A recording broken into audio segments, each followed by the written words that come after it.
DJ IB akan sauti ana bugun ma an hana ni kokawa yan arewa ba ci ban karkawa ba mu shirya mana wannan lissafin ba wallahi da yawa ba san yanki ba abin da na sani ba zan gode ba nauyin da ke wuya ban kina sauke ba wai ba kisan kai ko sata ba matsala ta yi tunatin ko bandit ba zama cikin kara zuba ba mu daina ba shirye da bambadanci bai yanke ba ashe yawan mu ba bai tasiri ba mu gane kanmu ma ba iya wannan ba wai ina fada dan kaskanci ba ga katuwar masifa na tasowa an ce ana kashe kiristoci dubawa wai har hali ake san aikawa mu duba maganar nan ni aunawa daidai shirin matakin mu na daukawa duk wanda shugaba mun gaza ganewa an sace ɗalibai an kuma karawa an kashe al'umma ne jin ninkawa brigadier janar an kwantar nawa an san da masu an gaza kamawa suna da shafuka nasu na yaɗawa cikin ƙasar cike ba wani bonewa yawa arewa ce mun gaza ganewa idan shugaba ya kasa ne saukewa zan ba da ɗan bayani ne aunawa mu fito mu sai da komai don gyarawa a midiya da fili ba boyewa matasan mu hankalin ku yayo dawowa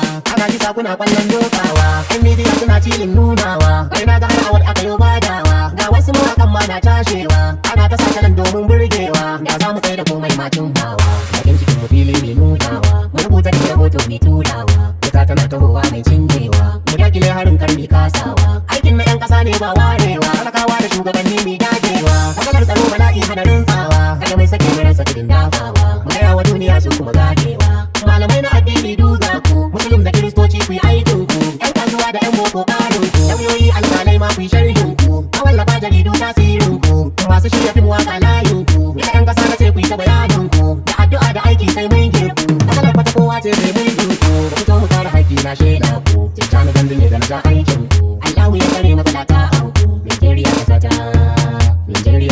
wannan shine DJ IB Superstar DJ IB